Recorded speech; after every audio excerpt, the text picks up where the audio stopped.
Huminto ka sandali. Damhin mo ang iyong paghinga. Isipin mo ang katahimikan ng kalawakan, isang walang hanggang kadiliman na binuburdahan ng bilyon-bilyong bituin. Tinuruan tayong lahat na ang kwento ng lahat ng ito ay nagsimula sa isang napakalakas na pagsabog, ang Big Bang. Yun daw ang sandali ng paglikha, ang unang hininga ng ating universo. Ngunit, paano kung hindi iyon ang buong kwento? Paano kung ang Big Bang ay hindi isang simula, kundi isang pagpapatuloy? Paano kung sa malawak na kadilimang iyan ay may mga nakatagong bakas, mga sinaunang fossil, hindi ng mga hayop o halaman, kundi ng isang buong universo na umiral bago pa ang sa atin? Sa video na ito, hindi tayo titingin sa mga bituin bilang mga ilaw sa kasalukuyan. Sa halip, hahanapin natin ang mga multo ng nakaraan, ang mga echo ng isang nawalang kosmos. Samahan niyo kami sa isang paglalakbay na lalampas pa sa simula ng panahon habang sinusubukan nating sagutin ang tanong, mayroon bang buhay bago ang Big Bang? Bago tayo maghanap ng mga multo, kailangan muna nating maunawaan ang bahay kung saan sila maaaring nagtatago. Ang karaniwang modelo ng kosmolohiya, ang Lambda CDM model, ay naglalarawan ng isang universo na nagsimula mga 13.8 bilyong taon na ang nakalilipas. Mula sa isang napakainit at siksik na estado, isang punto na mas maliit pa sa isang atomo, ito ay biglang lumawak. Ito ang Big Bang. Sa paglipas ng panahon, habang lumalamig ang universo, nabuo ang mga atomo. Pagkatapos ay mga bituin, mga galaxy, at sa huli, tayo. Ang teoryang ito ay napakatagumpay at sinusuportahan ng napakaraming ebidensya, lalo na ang cosmic microwave background, ang tinatawag na afterglow ng Big Bang. Ngunit may isang malaking butas sa kwentong ito. Ang teorya ay perpektong naglalarawan kung ano ang nangyari isang mikrosegundo pagkatapos ng Big Bang. Ngunit bago iyon, sa mismong sandali zero, ang ating mga batas ng pisika ay bumibigay.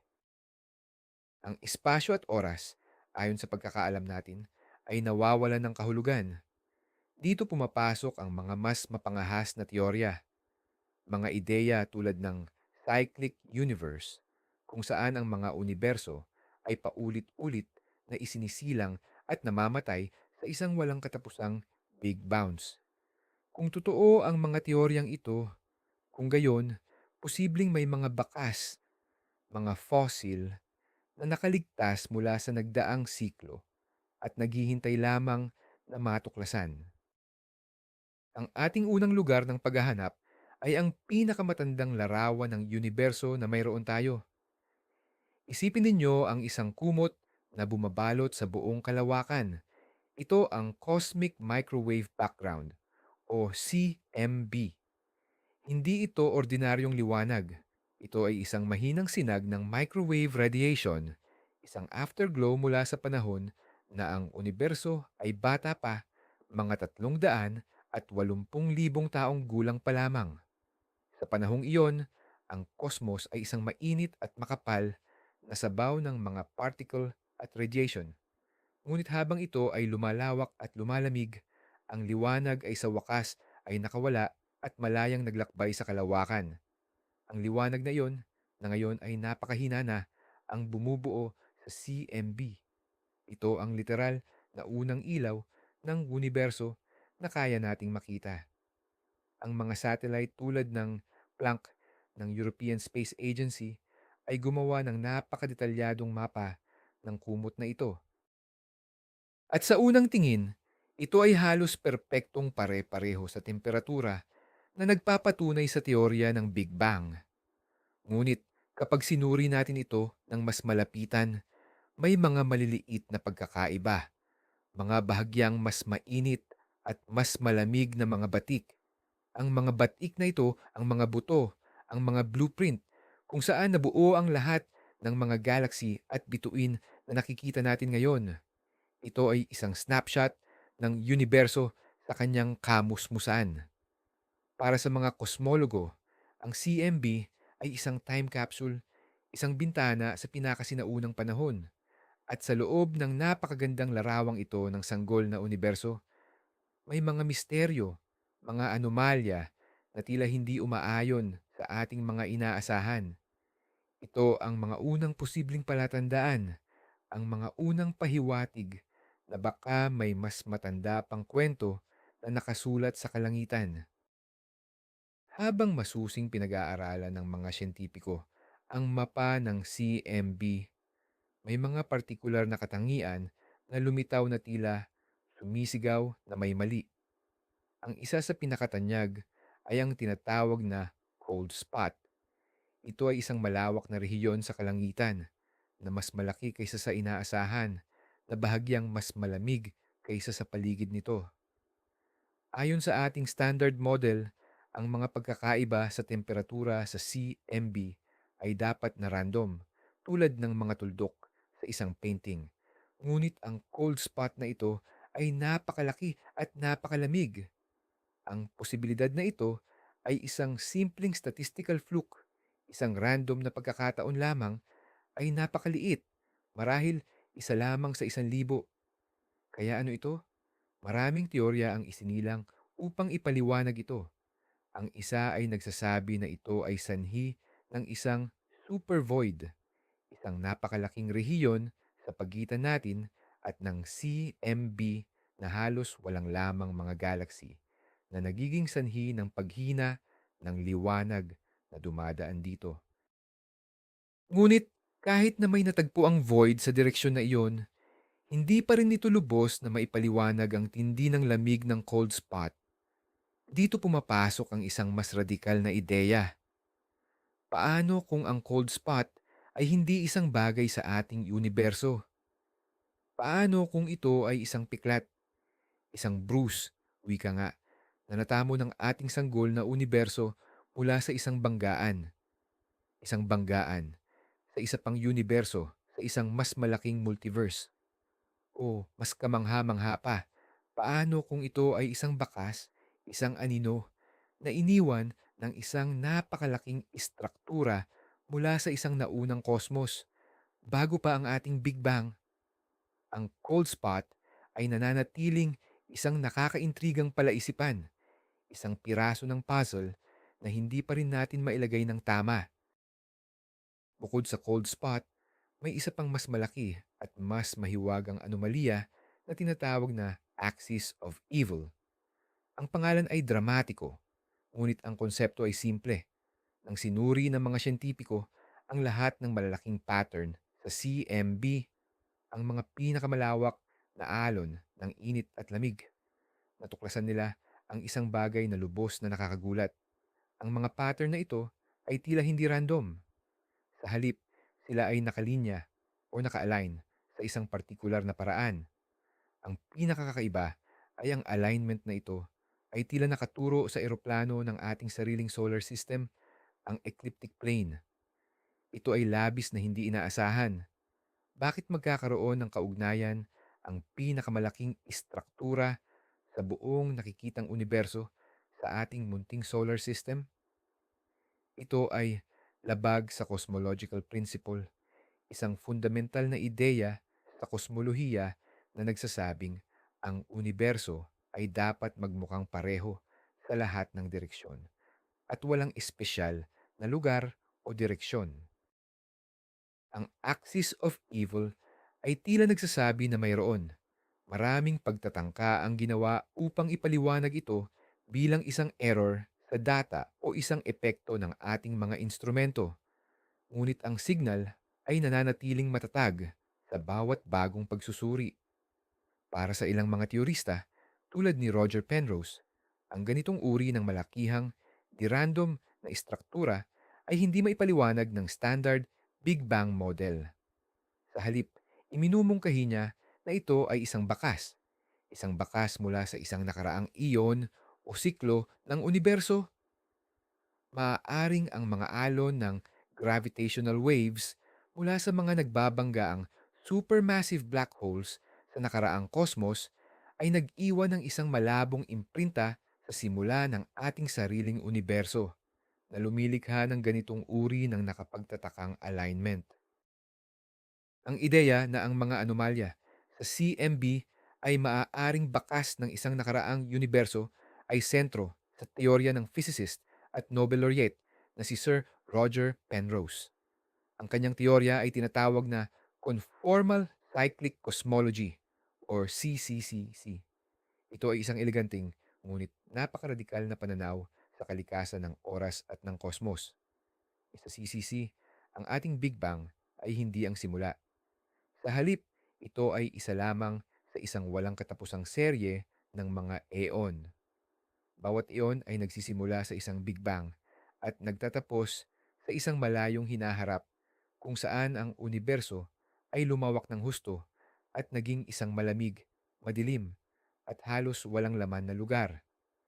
Sa malayong hinaharap na iyon, ang lahat ng bagay, kahit na ang mga supermassive black holes, ay sa huli ay maglalaho dahil sa Hawking radiation. Ang universo ay magiging isang sopas ng mga photon at iba pang walang mass na particle. At dito nangyayari ang mahika ng C, C, C. Sa puntong ito, kung saan halos walang natitirang may mass, ang konsepto ng sukat, ng laki at oras ay nawawalan ng kahulugan.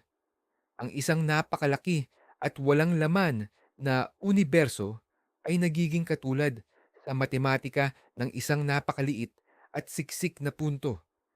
Ang hinaharap ng isang iyon ay nagiging Big Bang ng susunod. Ang kamatayan ng isang universo ay ang kapanganakan ng kasunod. Ito ay isang walang hanggang siklo ng pag-iral. Kung tama si Penrose, kung gayon ang ating universo ay dapat na naglalaman ng mga mana mula sa naunang iyon. Ang mga anomalya tulad ng cold spot at ang axis of evil ay maaaring ilan sa mga manang ito, mga peklat ng isang nakaraang buhay.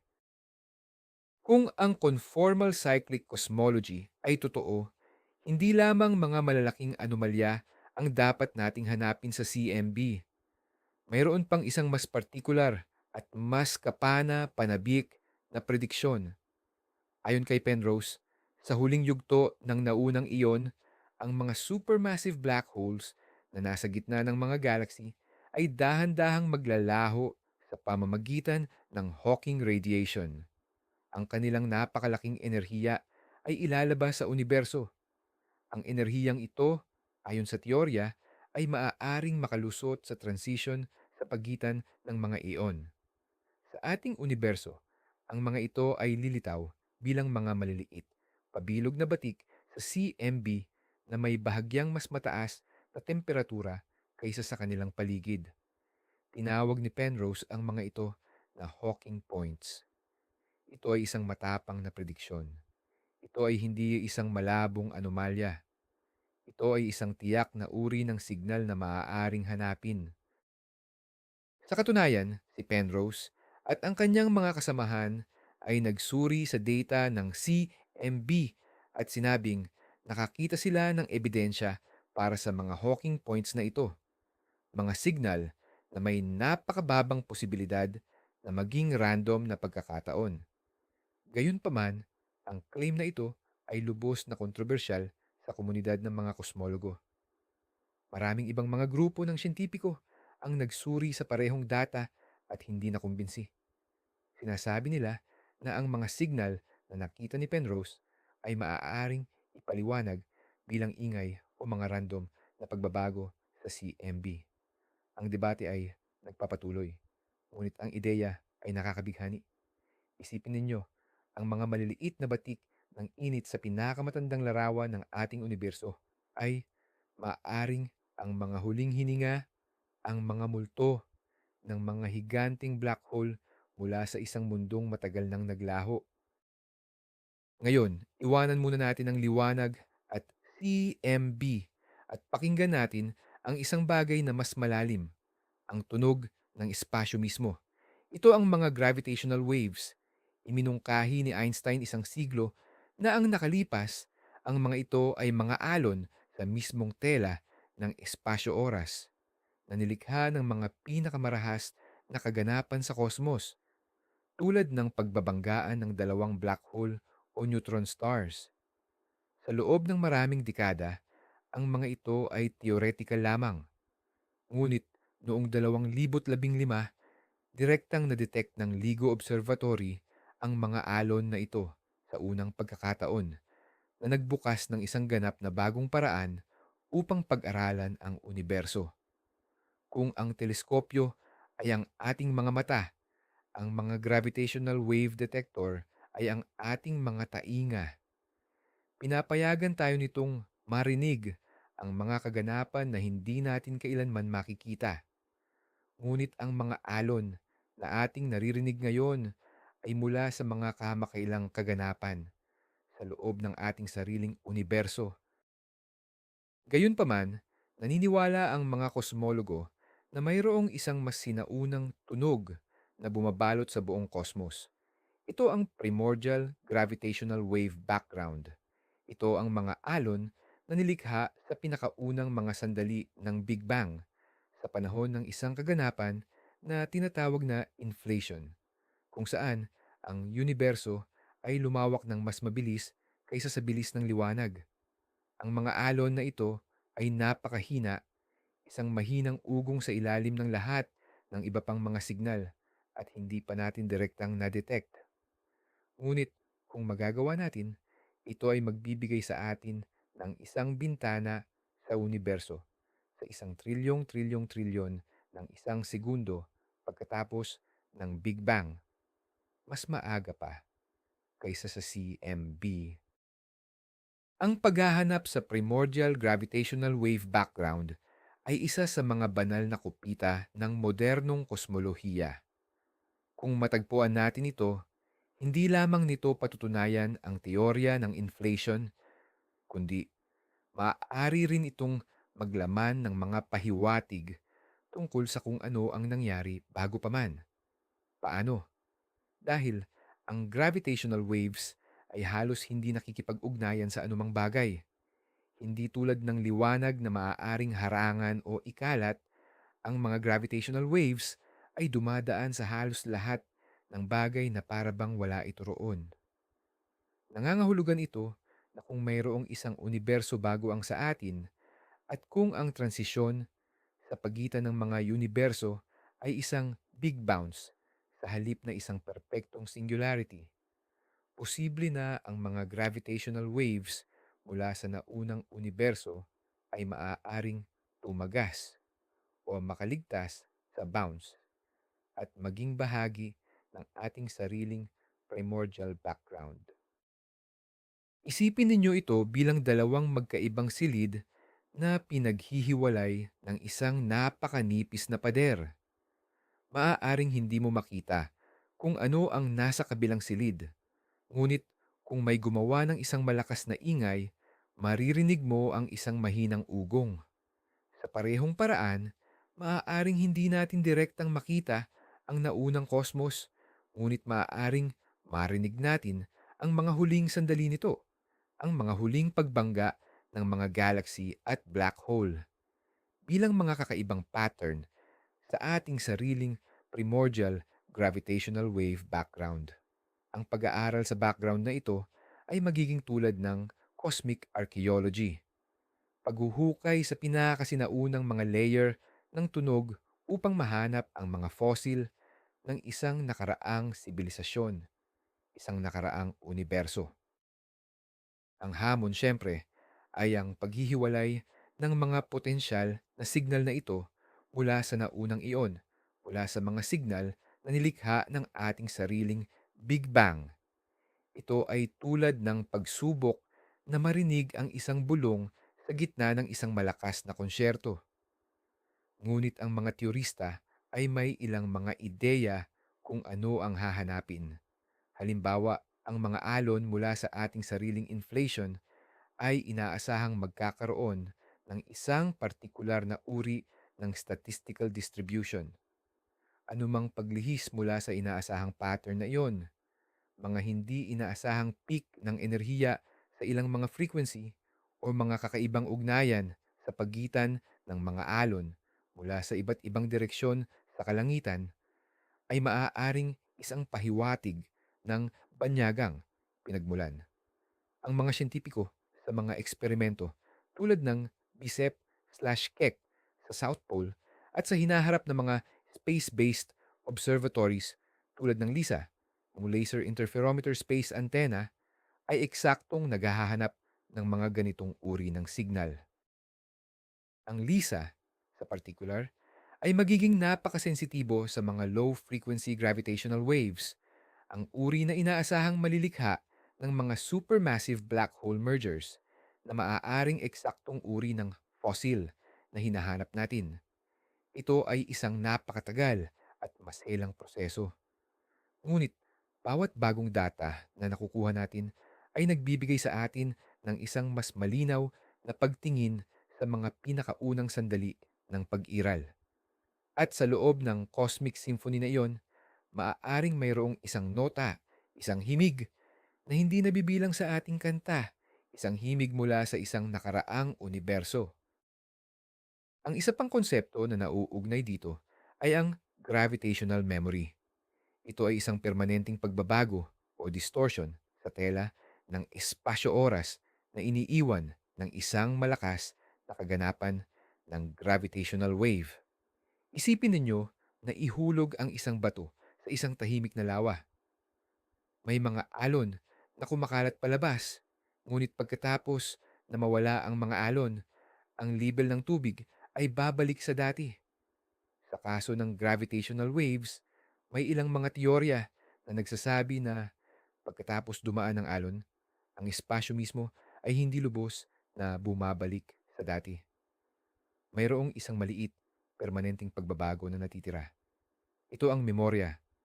Kung ang isang napakalakas na kaganapan ay naganap sa huling sandali ng isang nakaraang universo, halimbawa, ang pagbangga ng dalawang napakalaking galaxy cluster, maaari itong mag-iwan ng isang malawak na memory sa espasyo-oras. Ang memoryang ito ay maaaring makaligtas sa Big Bounce. Sa ating universo, hindi ito lilitaw bilang isang alon, kundi bilang isang napakalaking static na distortion sa primordial gravitational background. Ito ay magiging isang uri ng cosmic scar, isang permanenteng paalala ng isang trauma na dinanas ng espasyo-oras sa isang nakaraang buhay. Ang pag-detect ng ganitong uri ng signal ay napakahirap dahil ito ay napakahina at napakalawak. Ngunit kung magagawa natin ito, ito ay magiging isang malakas na ebidensya.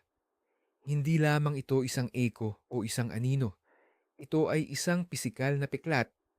Ito ay magiging tulad ng paghahanap ng isang fossilized na buto na may mga marka ng ngipin mula sa isang predator na matagal nang nawala. Ang mga markang iyon ay nagsasabi ng isang kwento ng isang marahas na nakaraan.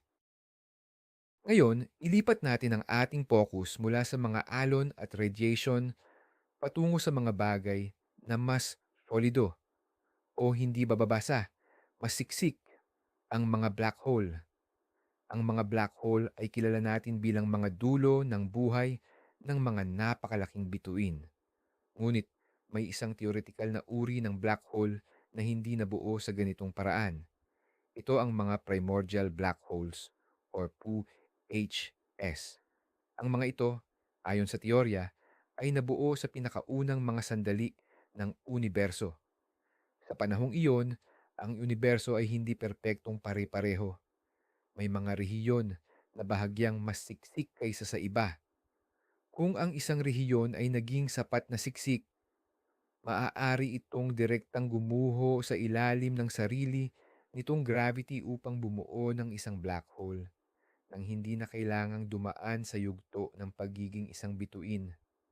Ang mga PBHS na ito ay maaaring magkaroon ng iba't ibang laki mula sa kasing bigat ng isang asteroid hanggang sa libu-libong beses na mas mabigat kaysa sa araw. Dahil sila ay nabuo bago pa man Ang mga unang bituin at galaxy, sila ay gawa sa orihinal na material ng Big Bang. At sa loob ng maraming dekada, sila ay isang nangungunang kandidato para sa misteryosong dark matter na bumubuo sa halos 85% ng lahat ng materya sa universo. Ngunit paano sila naging mga fossil ng isang nakaraang universo? Ang sagot ay nakasalalay sa kung paano sila maaaring makaligtas sa pagbabago ng mga eon. Ang koneksyon sa pagitan ng primordial black holes at isang nakaraang universo ay isang ideya na nagmula sa mga modelo ng Big Bounce. Sa mga modelong ito, habang ang nakaraang universo ay gumuguho patungo sa isang Big Crunch, hindi lahat ng bagay ay nasisira. Ang mga istruktura ay nagiging mas siksik at mas mainit. Ang mga black hole mula sa naunang universo ay sumisipsip ng maraming material at lumalaki ng husto.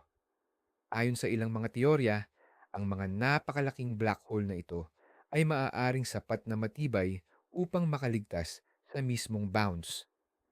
Habang ang lahat ng iba pa ay na-reset ng matinding kondisyon ng Big Bounce, ang mga black hole na ito ay maaaring dumaan, nadala ang kanilang mass at impormasyon mula sa isang universo patungo sa susunod. Kapag lumitaw sila sa ating universo, sila ay magiging mga primordial black holes.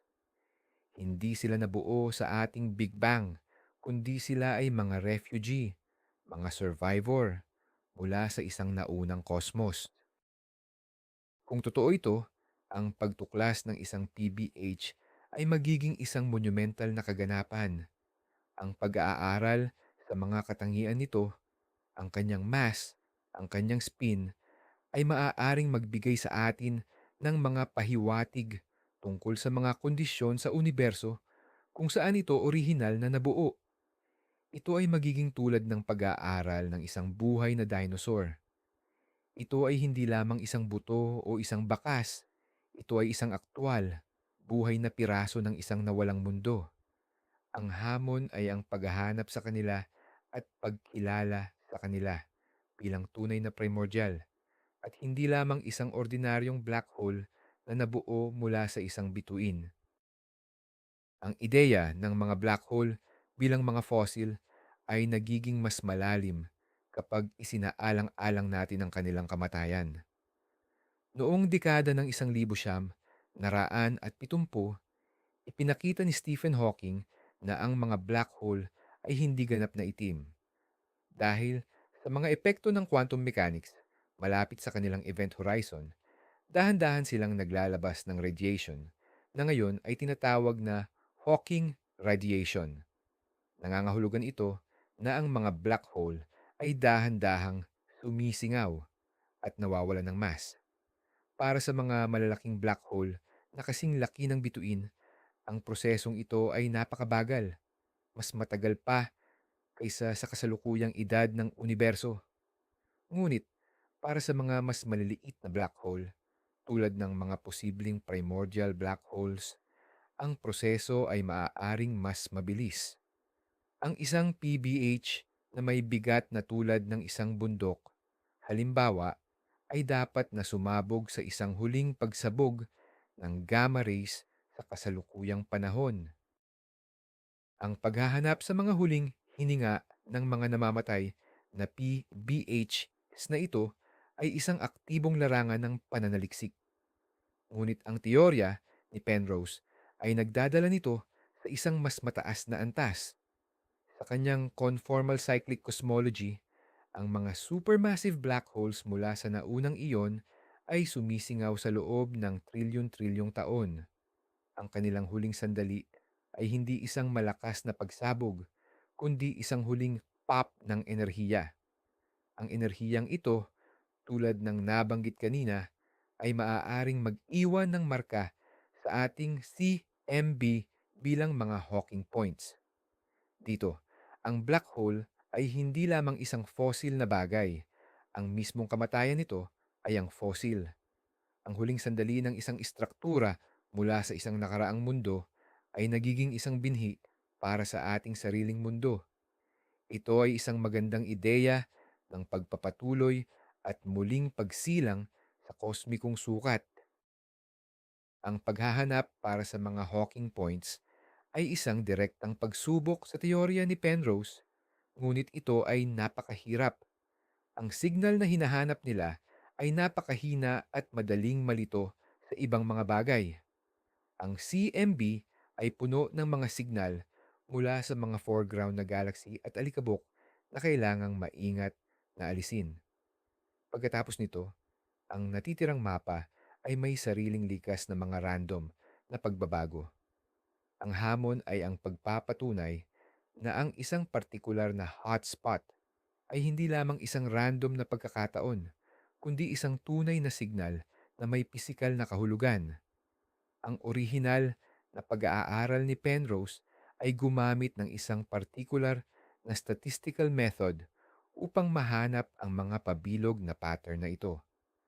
Ngunit ang ibang mga mananaliksik ay nag-aral sa kanilang methodology at nagmungkahi na ang mga signal ay maaaring malikha ng paraan ng kanilang pagsusuri sa data.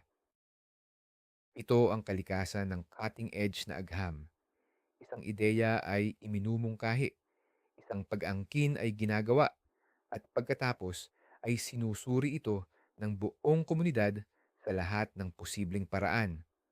Sa ngayon, ang hatol sa Hawking Points ay hindi pa pinal. Karamihan sa mga kosmologo ay nananatiling may pag-aalinlangan, ngunit hindi nito pinipigilan ang mga tao na maghanap. Ang posibilidad na makahanap ng konkretong ebidensya ng isang bagay mula sa isang nakaraang eon ay napakalaki, kaya't ito ay nagkakahalaga ng pagsisikap. Ito ay isang high risk, high reward na paghahanap.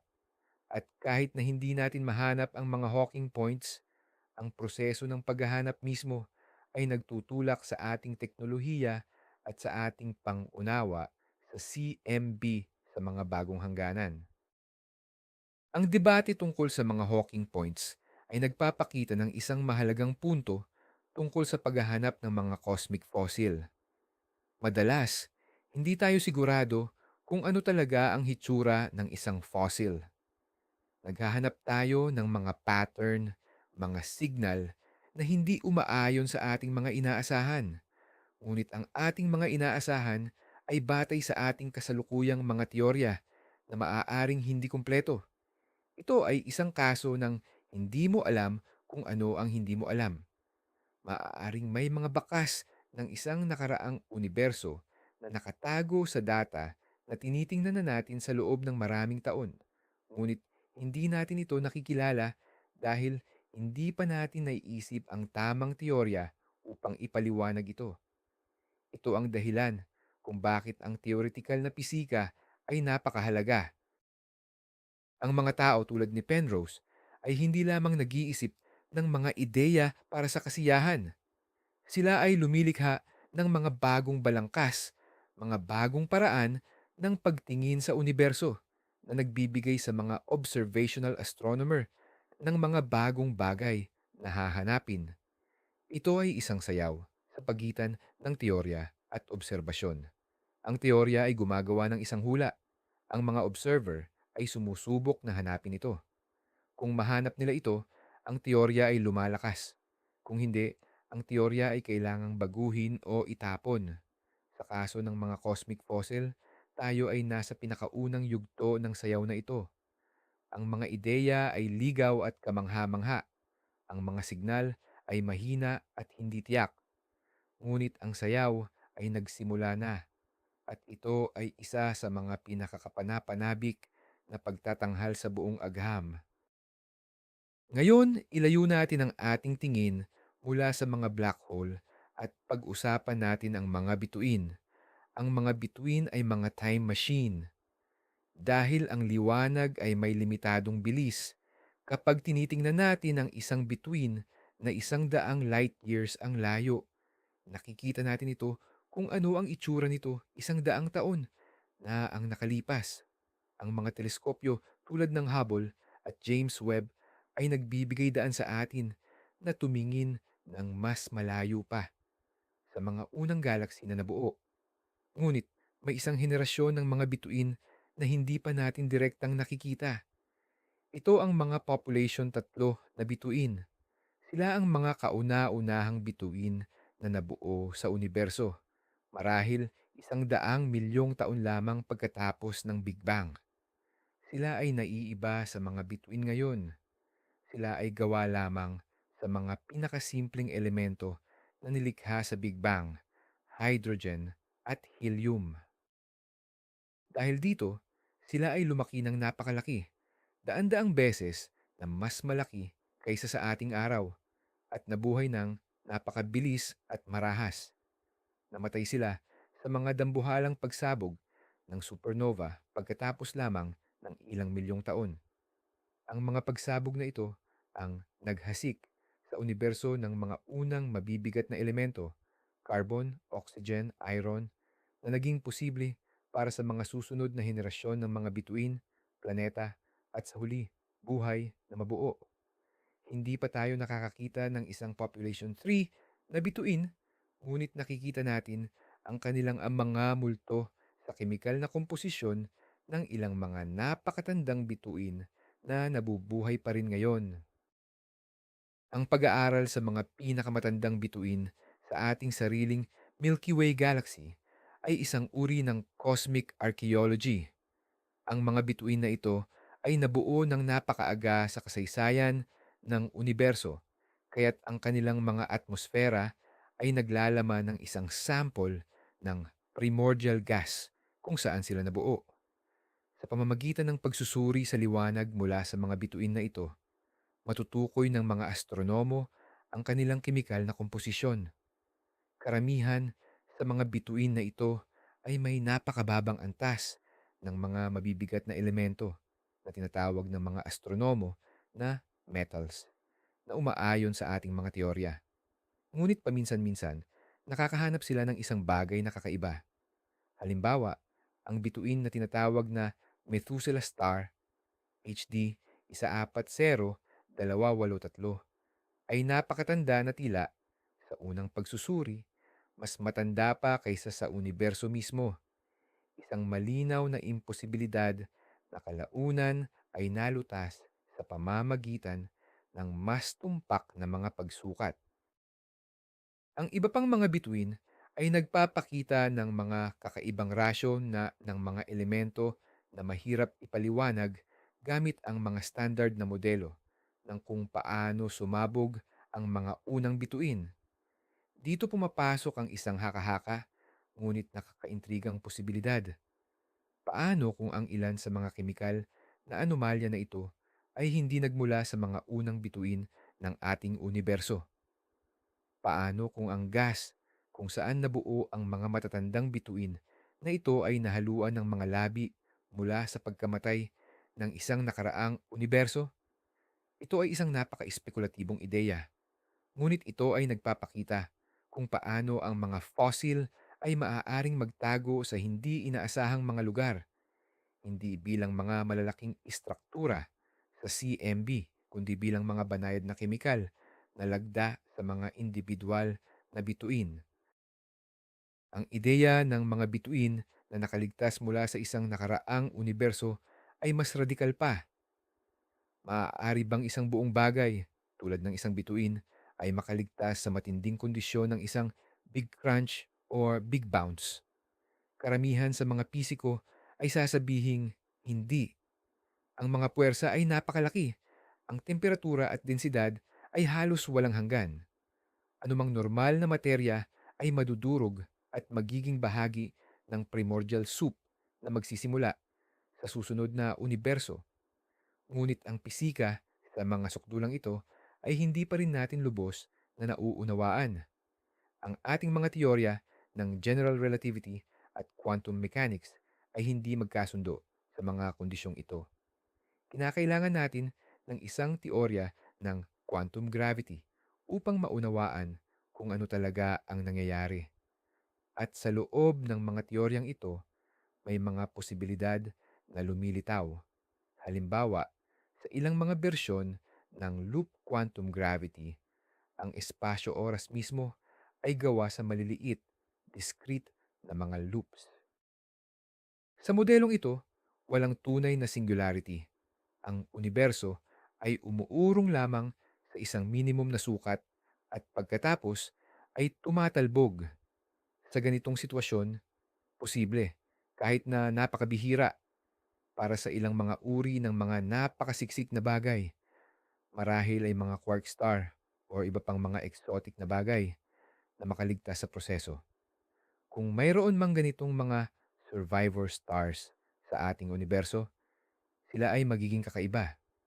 Sila ay magkakaroon ng mga katangian na lubos na naiiba sa anumang bituin na nabuo sa ating kosmos. Ang paghahanap sa kanila ay magiging tulad ng paghahanap ng isang modernong panahong tornilyo sa isang sinaunang Romanong guho, isang bagay na malinaw na hindi kabilang doon. Kaya, ano ang magiging hitsura ng isang bituin mula sa isang nakaraang universo? Una, ito ay malamang na napakasiksik at gawa sa mga kakaibang uri ng materya. Maaari itong maging isang black dwarf, ang malamig, patay na labi ng isang bituin tulad ng ating araw, ngunit isa na nagkaroon ng trilyon-trilyong taon upang lumamig sa naunang eon. O maaari itong maging isang bagay na mas kakaiba, tulad ng isang quark star, isang theoretical na bagay na gawa sa purong quark matter. Pangalawa, ang landas nito sa kalawakan ay magiging kakaiba. Karamihan sa mga bagay sa ating galaxy ay umiikot sa gitna sa isang medyo maayos na paraan. Ang isang bagay na isang intruder mula sa labas o sa kasong ito mula sa bago ay maaaring magkaroon ng isang napaka-eccentric or tilted na orbit.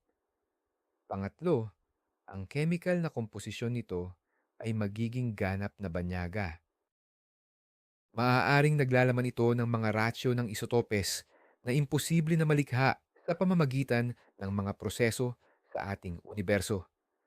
Sa ngayon, wala pa tayong natatagpo ang anumang bagay na tumutugma sa paglalarawang ito.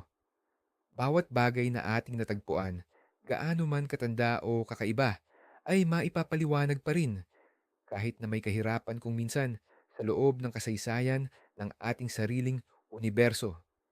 Ito ay maaaring isang malakas na ebidensya laban sa ideya ng mga survivor objects. O maaaring nangangahulugan lamang ito na sila ay napakabihira at hindi pa tayo tumitingin sa tamang lugar o may tamang mga tool upang mahanap sila. Ang paghahanap ay nagpapatuloy at bawat kakaibang bituin na natutuklasan ay sinusuri para sa posibilidad na ito ay higit pa sa isang ordinaryong bituin. Dito, mahalagang harapin natin ang isang karaniwang maling akala. Ang ideya na ang isang bagay na gawa sa ordinaryong materya tulad ng isang planeta o, mas lalo na, isang anyo ng buhay ay maaaring makaligtas sa isang big crunch/big bounce ay halos tiyak na imposible. Ito ay isang bagay na madalas na lumilitaw sa science fiction, ngunit sa realidad ng pisika, ang mga kondisyon ay napakasama. Ang temperatura at presyon ay aabot sa mga antas na magwawasak sa mismong mga atomo at atomic nuclei. Anumang komplikadong istruktura ay babalik sa kanyang pinakapangunahing mga sangkap. Kaya, kapag pinag-uusapan natin ang mga fossil, hindi natin pinag-uusapan ang mga fossilized na alien o mga guho ng mga sinaunang sibilisasyon mula sa isang nakaraang kosmos. Ang mga fossil na hinahanap natin ay nasa isang mas fundamental na antas, mga imprinta sa espasyo-oras, mga subatomic na particle, mga kakaibang black hole o mga banayad na pagkakaiba sa primordial radiation. Ang pag-unawa sa limitasyong ito ay mahalaga. Pinipigilan tayo nito na maligaw sa purong pantasya at pinapanatili ang ating paghahanap na nakaugat sa mga batas ng pisika.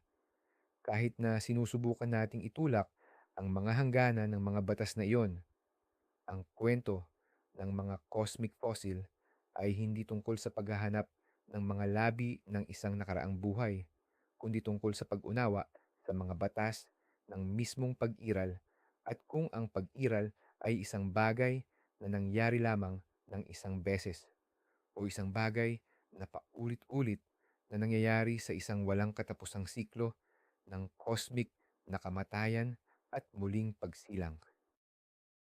Ang paghahanap para sa mga cosmic fossil ay nagdadala sa atin sa isa sa mga pinakamalalim na problema sa modernong pisika, ang black hole information paradox. Sa madaling salita, ang paradox ay ito. Ang mga batas ng quantum mechanics ay nagsasabi na ang impormasyon ay hindi maaaring masira. Ang impormasyon dito ay nangangahulugan ng lahat ng mga natatanging katangian ng isang bagay. Ngunit ang general relativity ni Einstein ay nagsasabi na kapag ang isang bagay ay nahulog sa isang black hole, ang impormasyon nito ay epektibong nawawala mula sa ating universo na nakatago sa likod ng event horizon. Ang sitwasyon ay lalong lumalala sa Hawking radiation. Ipinakita ni Hawking na ang radiation na inilalabas ng isang black hole habang ito ay sumisingaw ay thermal, na nangangahulugang ito ay random at hindi naglalaman ng anumang impormasyon tungkol sa kung ano ang nahulog dito. Kaya, kapag ang isang black hole ay ganap na sumingaw, ang lahat ng impormasyon na nahulog dito ay tila tuluyang nawala, na lumalabag sa isang pangunahing prinsipyo ng quantum mechanics. Ito ay isang malaking salungatan sa pagitan ng ating dalawang pinakamatagumpay na teorya ng universo. Ang paglutas sa paradox na ito ay isang pangunahing layunin ng mga teorista at ang mga posibleng solusyon ay may malalim na implikasyon para sa ating paghahanap ng mga cosmic fossil. Dahil kung ang impormasyon ay hindi maaaring masira, kung gayon, ano ang nangyayari sa lahat ng impormasyon ng isang buong universo kapag ito ay dumaan sa isang big crunch? Ang isa sa mga pinakakawili-wiling solusyon sa information paradox ay ang holographic principle. Ito ay isang ideya na nagmula sa string theory. Sinasabi nito na ang lahat ng impormasyon na nilalaman sa loob ng isang volume ng espasyo, tulad ng isang silid, isang planeta, o ang buong universo, ay maaaring ilarawan bilang impormasyon na naka-encode sa ibabaw or boundary ng volume na iyon, tulad ng isang hologram.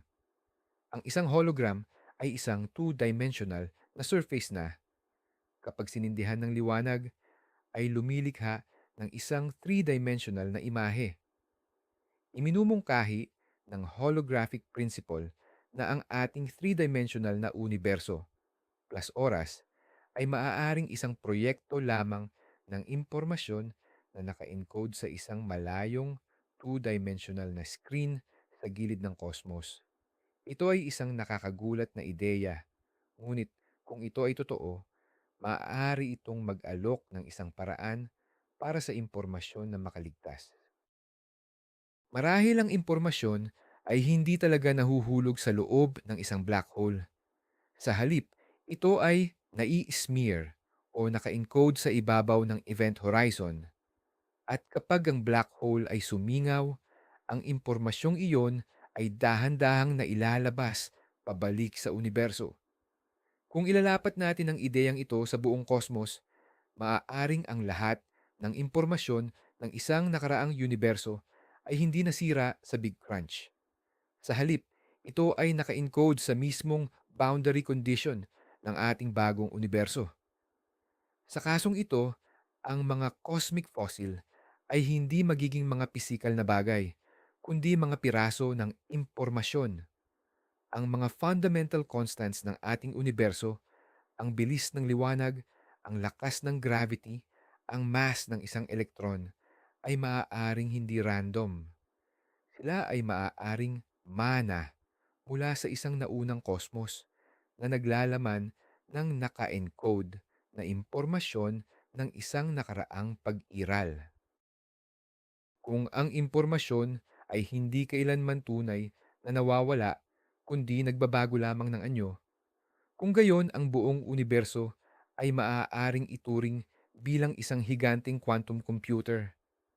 Bawat interaksyon, bawat kaganapan ay isang uri ng pagkalkula. Mula sa pananaw na ito, ang kasaysayan ng kosmos ay isang mahabang computation. Ang Big Bang ay ang pagsisimula ng programa. Ang ebolusyon ng mga bituin at galaxy ay ang pagpapatakbo ng code. At ang kasalukuyang estado ng universo ay ang output. Sa kontekstong ito, ano ang magiging hitsura ng isang cosmic fossil? Ito ay maaaring isang glitch sa programa, isang hindi inaasahang resulta, isang piraso ng lumang code mula sa isang nakaraang pagpapatakbo ng programa na hindi ganap na na-erase at nakaapekto sa kasalukuyang pagkalkula. Ang mga anomalya sa CMB tulad ng cold spot ay maaaring unawain sa ganitong paraan. Hindi sila isang pasa mula sa isang pisikal na banggaan, kundi isang memory artifact sa cosmic computation. Isang bakas ng isang nakaraang estado ng sistema na nakakaapekto sa kasalukuyan. Ito ay isang napaka-abstract na paraan ng pag-iisip, ngunit ito ay nagpapakita kung paano ang mga ideya mula sa information theory ay nagsisimulang magkaroon ng malaking papel sa kosmolohiya. Nagbabago nito ang ating mga tanong. Sa halip na magtanong, anong mga bagay ang nakaligtas? Nagsisimula tayong magtanong, anong impormasyon ang nakaligtas? At paano ito naka-encode sa universo ngayon? Ang paghahanap ng mga cosmic fossil ay nagiging isang uri ng cosmic cryptography. Sinusubukang i-decode ang mga nakatagong mensahe sa mismong tela ng katotohanan. Ang isa pang hanay ng mga ideya na nagpapahintulot sa isang bago ang Big Bang ay nagmula sa string theory, partikular sa isang bersyon nito na tinatawag na M-theory. Sa balangkas na ito, ang ating universo ay hindi lamang ang nag-iisang universo. Sa halip, ito ay isang three-dimensional na brain mula sa salitang membrane na lumulutang sa isang mas mataas na dimensional na espasyo na tinatawag na bulk. At hindi tayo nag-iisa sa bulk na ito. Maaaring may iba pang mga parallel na universo o iba pang mga brain na lumulutang din doon. Ito ay nagbibigay daan para sa isang alternatibong modelo sa Big Bang na tinatawag na ekpyrotic universe. Sa senaryong ito, ang Big Bang ay hindi isang pagsabog mula sa isang singularity. Sa halip, ito ang resulta ng isang banggaan. Dalawang parallel na brain universe ang dahan-dahang naglapit sa isa't isa sa loob ng trilyon-trilyong taon. Sa huli, sila ay nagbanggaan. Ang napakalaking kinetic energy mula sa banggaan na iyon ay na-convert sa materya at radiation na bumubuo sa ating universo.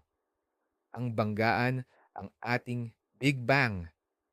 Pagkatapos ng banggaan, ang mga brane ay muling naghiwalay, lumamig, at nagsimula muli ang proseso na humahantong sa isang walang katapusang siklo ng mga banggaan.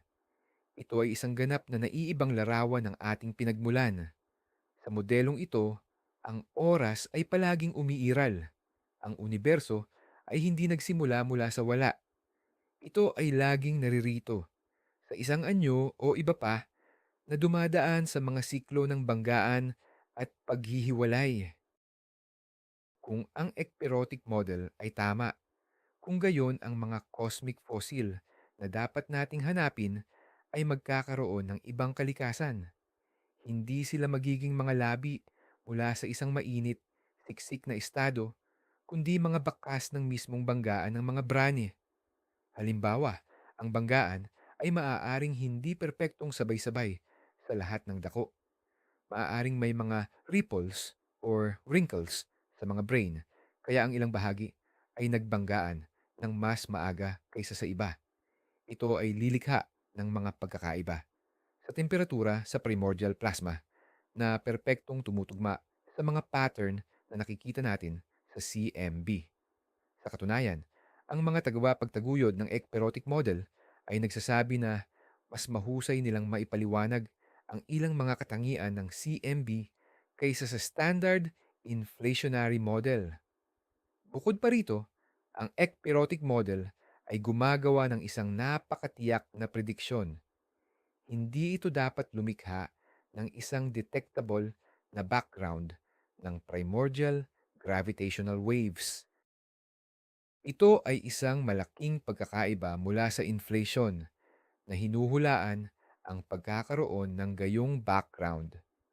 Nangangahulugan ito na mayroon tayong isang paraan upang subukan ang dalawang teorya laban sa isa't isa. Kung ang mga eksperimento sa hinaharap ay makakita ng isang primordial gravitational wave background, ito ay magiging isang malaking suntok sa ekpyrotic model. Ngunit kung pagkatapos ng maraming taon ng paghahanap, wala tayong makita, ito ay magpapalakas sa kaso para sa isang cyclical colliding brain universe. Ang universo ay maaaring nag-iwan ng mga pahiwatig sa parehong liwanag at tunog o sa kakulangan nito, at kailangan nating tingnan ang pareho upang malaman ang buong kwento. Ang lahat ng mga teoryang ito, conformal cyclic cosmology, Big Bounce, ekpyrotic universe, ay nagbabahagi ng isang karaniwang tema. Ang ideya na ang ating universo ay hindi isang one-time event, kundi bahagi ng isang mas malaki, marahil walang hanggang, siklo. Ang pagtuklas ng isang tiyak na cosmic fossil ay magkakaroon ng mga implikasyon na umaabot ng higit pa sa larangan ng agham. Ito ay magbabago sa ating pangunawa sa ating lugar sa kosmos sa isang napakapundamental na paraan. Sa loob ng libu-libong taon, ang mga kwento ng paglikha ng tao ay madalas na nagsasalita ng isang solong, tiyak na simula. Ngunit kung ang universo ay cyclical, kung gayon, walang tunay na simula. Ang konsepto ng paglikha mismo ay nagbabago. Ito ay hindi isang bagay na nangyari minsan, kundi isang proseso na patuloy na nangyayari.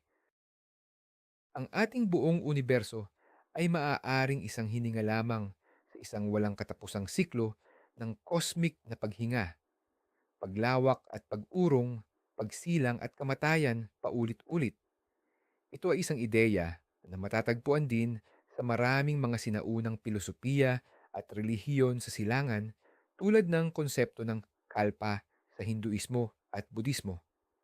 Ang modernong kosmolohiya sa kanyang paghahanap para sa mga bakas ng nakaraan ay maaaring nagbabalik sa atin sa ilan sa mga pinakamatandang tanong at intuisyon ng sangkatauhan tungkol sa kalikasan ng oras at pag-iral.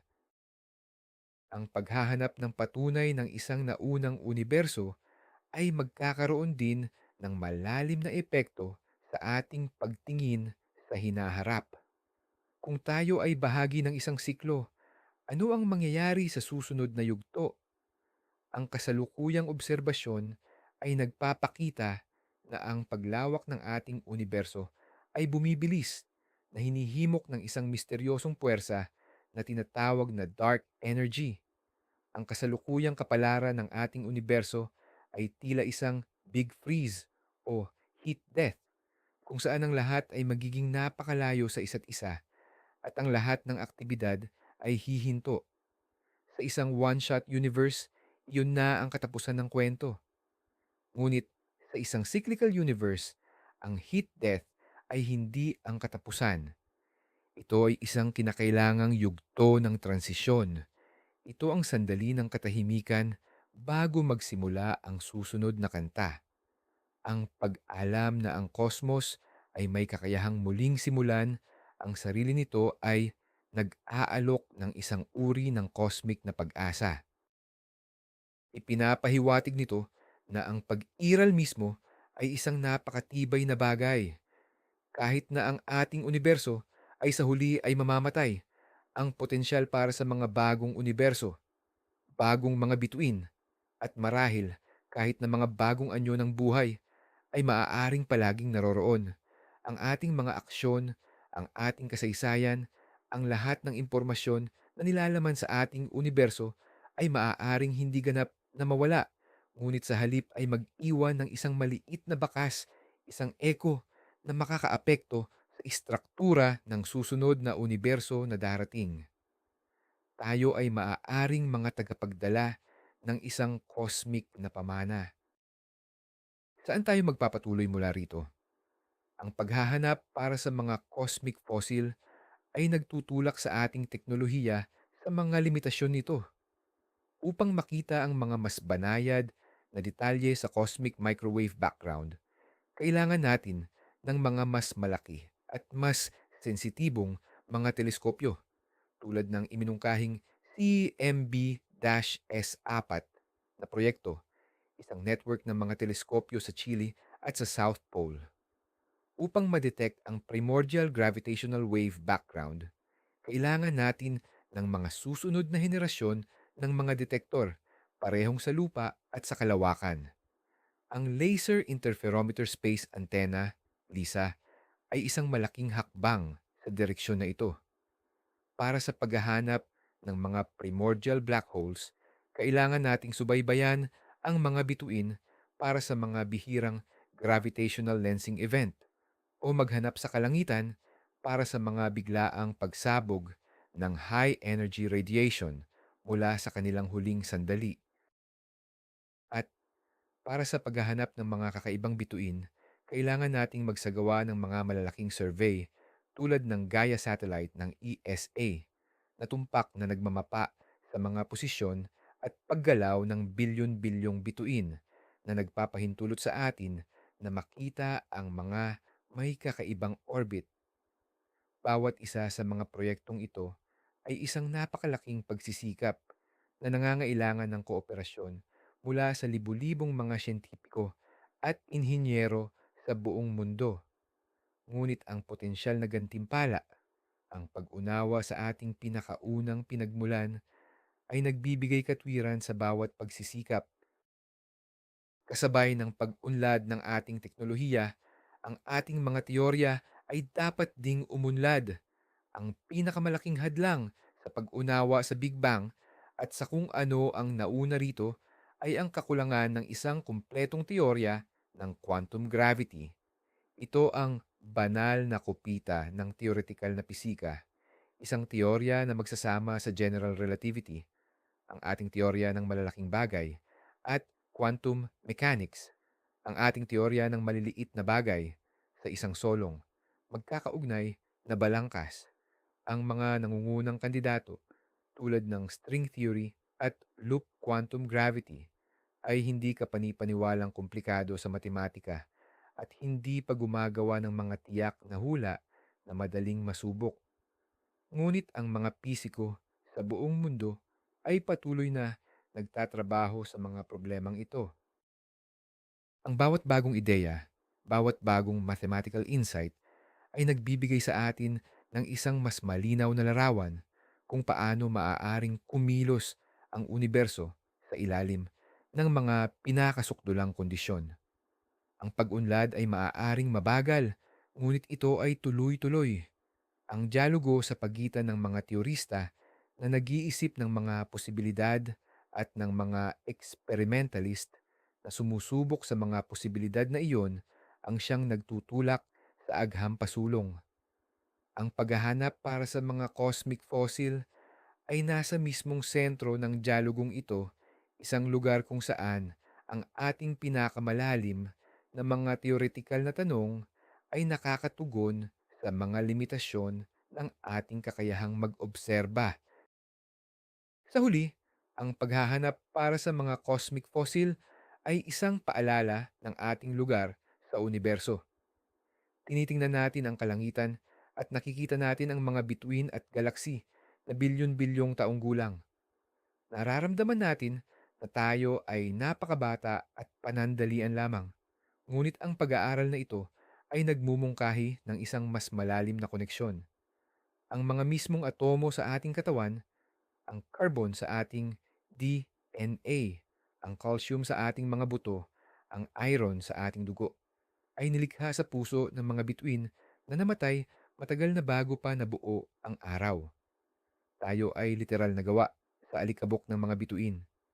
Kung ang mga teorya ng isang cyclical universe ay tama, kung gayon ang koneksyon ay mas malalim pa.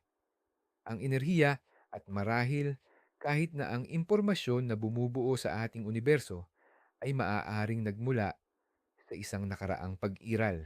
Tayo ay hindi lamang alikabok ng mga bituin. Tayo ay maaaring alikabok ng mga nakaraang universo. Tayo ay mga tagapagmana ng isang cosmic na kasaysayan na mas matanda at mas malawak kaysa sa kaya nating isipin. Ang bawat paghinga na ating ginagawa ay isang pagpapatuloy ng isang kwento na maaaring walang simula at walang katapusan. At habang tayo ay nagpapatuloy sa pagtingin sa kalangitan, naghahanap ng mga sagot, tayo ay hindi lamang nag-aaral ng isang bagay na hiwalay sa atin. Pinag-aaralan natin ang ating sariling pinakamalalim na pinagmulan. Sinusubukang basahin ang mga unang kabanata ng ating sariling cosmic na talambuhay. Ang ating paglalakbay ay nagdala sa atin sa mga hangganan ng kilalang agham, mula sa mga mahiwagang malamig na batik sa pinakamatandang liwanag ng universo hanggang sa mga posibleng bulong ng mga gravitational waves mula sa isang nakaraang panahon, at sa ideya na ang mga sinaunang black hole ay maaaring mga refugee mula sa isang nawalang kosmos. Nakita natin na ang paghahanap para sa mga cosmic fossil ay hindi isang simpleng gawain. Ito ay isang masalimuot na pagsisiyasat na pinagsasama ang mapangahas na teorya sa pinakamakabagong teknolohiya. Sa ngayon, wala pa tayong hawak na smoking gun, walang tiyak na piraso ng ebidensya na magpapatunay na mayroong universo bago ang sa atin. Ang mga pahiwatig ay nakakaintriga, ngunit hindi pa rin kapanipaniwala. Ngunit ang kawalan ng ebidensya ay hindi ebidensya ng kawalan. Ang paghahanap ay nasa simula pa lamang. Salamat sa pagsama sa amin sa malalim na pagsisid na ito sa isa sa mga pinakamalaking misteryo sa lahat. Ang kwento ng ating universo ay isinusulat pa rin, at ang mga pinakaunang pahina nito ay nananatiling blangko, naghihintay na mapunan. At ngayon, gusto naming marinig mula sa iyo. Kung mayroon ngang universo bago ang sa atin, ano sa tingin mo ang hitsura nito? Anong mga uri ng mga batas, mga istruktura, o kahit na buhay ang maaaring umiral dito? Ibahagi ang iyong mga imahinasyon at teorya sa comment section sa ibaba.